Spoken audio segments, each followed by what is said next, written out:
दोस्तों, अगर आप भी विराट कोहली और मोहम्मद शमी को महान खिलाड़ी मानते हैं तो हमारी इस वीडियो को लाइक जरूर कीजिएगा। दोस्तों, अंत तक लड़ते रहे, जूझते रहे, लेकिन अपनी टीम को जीत न दिला पाए। शतकवीर डेरी मिचेल तो बीच मैदान में ही फूट फूट कर रोने लगे, लेकिन फिर अपनी करारी हार का जिम्मेदार किसे उन्होंने ठहराया, उसका बयान सुनकर हर कोई दंग रह गया। तो आखिर ऐसा क्या कुछ कहा उन्होंने जिनकी बातों ने भारतीयों को जीत की मिठास में जहर घोलकर रख दिया? आखिर कैसे उन्होंने अपने विवादित बयान के बावजूद करोड़ों भारतीयों के दिल में एक खास जगह बना ली? उनका पूरा बयान तो हम आपको दिखाएंगे ही, लेकिन उससे पहले आपको क्या लगता है, कोहली, अय्यर और शमी में किसे मिलना चाहिए था मैन ऑफ द मैच? हमें नीचे कमेंट करके जरूर बताइए। दोस्तों, इंडिया न्यूजीलैंड के बीच एक ऐसा कांटे का मुकाबला हुआ जिसने वार पर पलटवार ने करोड़ों फैंस के दिलों की धड़कनों को कई दफा पलटा। टीम इंडिया ने जब टॉस जीतकर न्यूजीलैंड को पहले बल्लेबाजी करने का न्योता दिया, तब तो भारतीय बल्लेबाजों ने न्यूजीलैंड को तबाह और बर्बाद करके रख दिया। रोहित ने 47 और गिल ने 80 रन बना डाले। सबसे मजेदार बात तो यह रही कि आने वाले हर बल्लेबाज ने 100 के अधिक स्ट्राइक रेट से रन बनाए। किंग कोहली ने 117 रन बनाकर पूरे क्रिकेट जगत को अपने सामने नतमस्तक कर दिया। और फिर अय्यर की क्या ही तारीफ करें, 70 गेंद पर 8 खौफनाक छक्कों, 4 चौकों की बदौलत 105 रन बनाकर उन्होंने भारत को 50 ओवरों में 397 रनों तक पहुंचाया। और अब नॉकआउट मुकाबले में इतने बड़े लक्ष्य का पीछा करना किसी के भी बस की बात नहीं है, वह भी भारतीय गेंदबाजों के सामने। और इस सपने को हकीकत में बदल दिया मोहम्मद शमी ने। पहले अपने 2 ओवरों में भी न्यूजीलैंड के दोनों ओपनर्स को वापस भेजकर उन्होंने न्यूजीलैंड की हार सुनिश्चित कर दी। और यहाँ से कौन सोच सकता है कि टीम वापसी भी कर पाएगी, लेकिन सलाम है विलियमसन और डेरी मिचेल को, जहां इन दोनों खिलाड़ियों ने 181 रनों की पार्टनरशिप कर भारतीय टीम के पसीने ही छुड़ा कर रख दिए। ऐसा लगा था कि मैच में न्यूजीलैंड कोई चमत्कार कर देगी, लेकिन फिर मोहम्मद शमी को बुलाते हैं और अपने एक ही ओवर में उन्होंने अपने पहले विलियमसन फिर लथम को वापस भेजकर टीम इंडिया की जीत को 99% निश्चित कर दिया।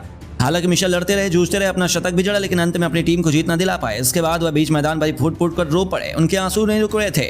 और फिर अपनी शर्मनाक शिकस्त के बाद उन्होंने कह दिया, मुझे अभी भी भरोसा नहीं हो रहा कि हम हार गए। यदि मुझे किसी का साथ मिल जाता तो हमें मैच जीत जाते। हमने पहले 2 विकेट बहुत जल्दी गंवा दिए। लक्ष्य बड़ा था, मैं मानता हूं, लेकिन हमें क्षमता थी उसे चेस करने की, और शायद हमारी किस्मत ही खराब है। हम इस बार भी चैंपियन बनने से चूक गए। पता नहीं इसमें गलती किसकी है, मेरी है या नहीं, मेरे पास तो कहने के लिए कोई शब्द ही नहीं है। फिर आगे उन्होंने बयान देते हुए कहा, इसमें कोई भी शक नहीं कि भारतीय टीम ने अच्छा खेल दिखाया है। उन्होंने हमें शुरुआत में दबाव में ला दिया, जिससे हम कभी ऊपर ही नहीं गा पाए।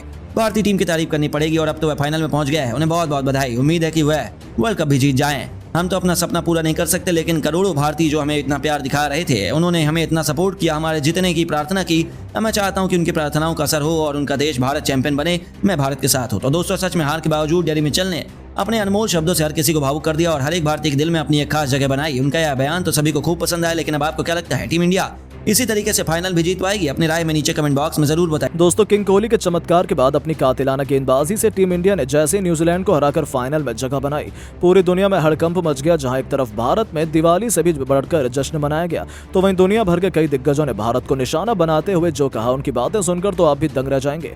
तो आखिर सचिन, धोनी से लेकर गंभीर ने जहां टीम इंडिया की तारीफ की, तो ऐसा क्या कह दिया अख्तर से लेकर मैकुलम और पॉन्टिंग जैसे दिग्गजों ने, जिनका बयान तो हम आपको दिखाएंगे। लेकिन उससे पहले आपको क्या लगता है, अय्यर, कोहली और शमी में से कौन था मैन ऑफ द मैच का असली हकदार? हमें नीचे कमेंट करके जरूर बताइएगा। दोस्तों, 15 नवंबर 2023 का दिन इतिहास के पन्नों में लिखा जाएगा, जहां 2011 में वानखेड़े में टीम इंडिया वर्ल्ड चैंपियन बनी थी। तो इसी मैदान पर रोहित की पलटन ने सालों पुराना वो श्राप तोड़ा है, जिसने हर एक हिंदुस्तानी का दिल तोड़कर रखा हुआ था। 2015-2019 के बाद आखिरकार सेमीफाइनल में टीम इंडिया ने न्यूजीलैंड को हराकर बड़ी ही शान से फाइनल में जगह बनाई। हालांकि ये चुनौती इतनी आसान नहीं थी, लेकिन भारतीय टीम तो इस बार अलग ही फॉर्म में चल रही है। जहां कप्तान रोहित ने टॉस जीतकर पहले न्यूजीलैंड को बल्लेबाजी करने का फैसला किया, तो फिर अपने बल्ले से भारतीय खिलाड़ियों ने ऐसा तांडव मचाया कि न्यूजीलैंड की टीम उस खौफनाक मंजर को कभी नहीं भूल पाएगी। रोहित ने 47 तो फिर गिल ने 80 रन बना डाले। सबसे मजेदार बात तो ये रही कि आने वाले हर बल्लेबाज ने 100 के अधिक के स्ट्राइक रेट से रन बनाए। किंग कोहली ने 117 रन बनाकर पूरे क्रिकेट जगत को अपने सामने नतमस्तक किया, तो फिर अय्यर की क्या ही तारीफ करें। 70 गेंद पर 8 खौफनाक छक्कों और 4 चौकों की बदौलत 105 रन बनाकर उन्होंने भारत को 50 ओवरों में 397 रनों तक पहुंचाया। अब नॉकआउट मुकाबले में इतने बड़े लक्ष्य का पीछा करना किसी के भी बस की बात नहीं है, वो भी भारतीय गेंदबाज के सामने। और इस सपने को हकीकत में बदल दिया मोहम्मद शमी ने। अपने पहले 2 ओवर में भी न्यूजीलैंड के दोनों ओपनर्स को वापस भेजकर उन्होंने कीवियों को करारी हार उन्हें थमा दी थी, और टीम इंडिया ने न्यूजीलैंड से पुराना हिसाब किताब चुकता करते हुए उन्हें धूल चटाकर बड़ी शान से फाइनल में एंट्री मारी। इसके बाद तो पूरे भारत में दिवाली से भी बढ़कर जश्न मनाया गया। तो वहीं पूरी दुनिया में हड़कंप मच गया। भारत की धमाकेदार जीत के बाद अब दुनिया भर के कई दिग्गजों के रिएक्शन निकलकर सामने आ रहे हैं। सबसे पहले तो God of cricket Sachin Tendulkar ने विराट को जीत का हीरो बताते हुए कहा है कि जब मैं पहली बार तुमसे भारतीय ड्रेसिंग रूम में मिला था, तब तुम्हारे साथियों ने तुमसे मजाक में मेरे पैर छूने के लिए कहा था। उस दिन मैं अपनी हंसी नहीं रोक पाया, लेकिन बहुत जल्दी तुमने अपनी स्किल और पैशन से मेरे दिल को छू लिया। मुझे बहुत खुशी है कि इतना युवा खिलाड़ी आज इतना विराट प्लेयर बन चुका है। बहुत अच्छे विराट, तुम्हारी वजह से टीम इंडिया आज फाइनल जैसे मुकाम तक पहुंच पाई है।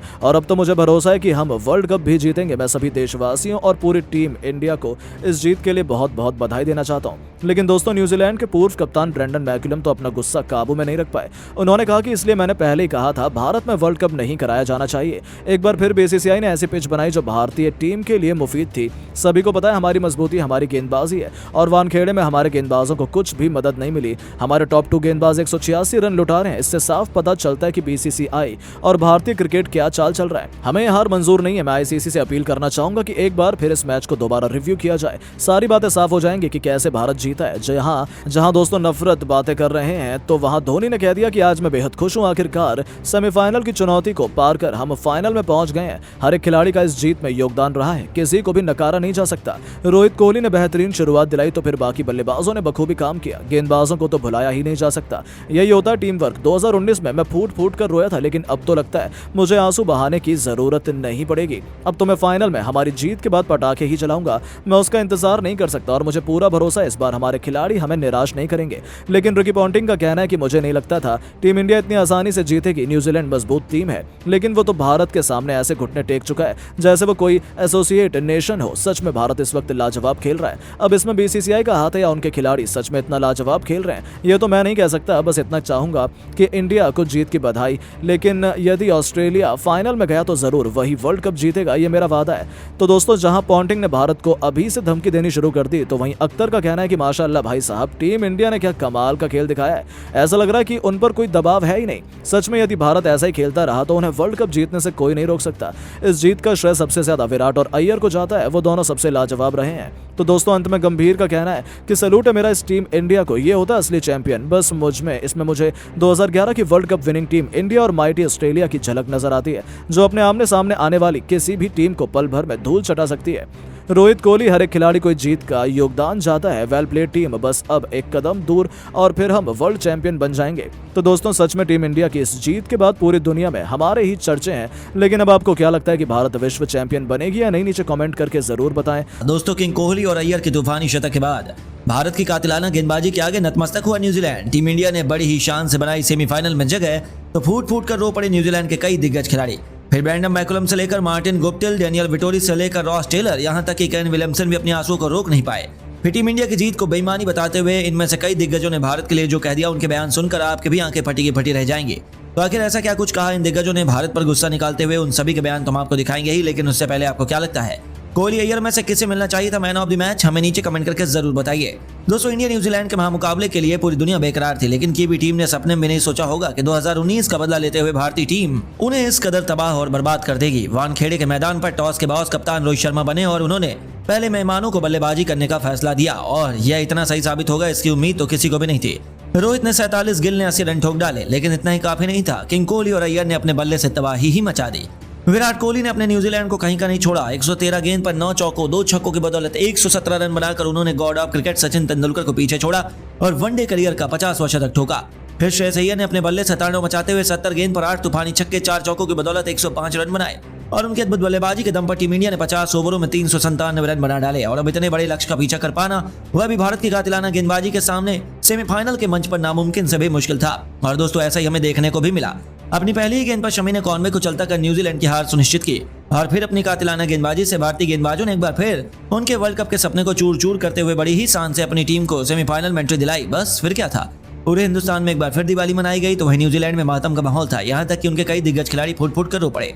सबसे पहले उनके कप्तान केन विलियमसन का रिएक्शन सामने आया। उन्होंने कहा कि आप मेरी आंखों में आंसू देख सकते हैं, मेरे पास कहने के लिए शब्द नहीं है। हमने उम्मीद नहीं की थी कि टीम इंडिया इतना बड़ा स्कोर बना लेगी। जब रोहित ने तूफानी बल्लेबाजी करनी शुरू की, तब हमें अंदाजा हो गया था कि यह पिच बल्लेबाजों के लिए है, लेकिन फिर भी कोहली और अय्यर ने कमाल की बल्लेबाजी की, उनकी तारीफ करनी पड़ेगी। मैंने एक बार फिर हमेशा अपने देश को निराश किया। मैं सभी से माफी मांगना चाहता हूं हमारे गेंदबाजों, और मैंने सभी को निराश किया। जी हाँ दोस्तों, वह तो खुद ही हैरान और परेशान थे, लेकिन उनके पूर्व कप्तान ब्रेंडन मैकुलम का गुस्सा फूट पड़ा। उन्होंने कहा, इसीलिए मैंने पहले ही कहा था कि भारत में वर्ल्ड कप नहीं कराया जाना चाहिए। एक बार फिर बीसीसीआई ने ऐसी पिच बनाई जो भारतीय टीम के लिए मुफीद थी। सभी को पता है कि हमारी मजबूती हमारी गेंदबाजी है और वानखेड़े में हमारे गेंदबाजों को कुछ भी मदद नहीं मिली। हमारे टॉप 2 गेंदबाज 186 रन लुटा रहे हैं। इससे साफ पता चलता है कि बीसीसीआई और भारतीय क्रिकेट का क्या चल रहा है।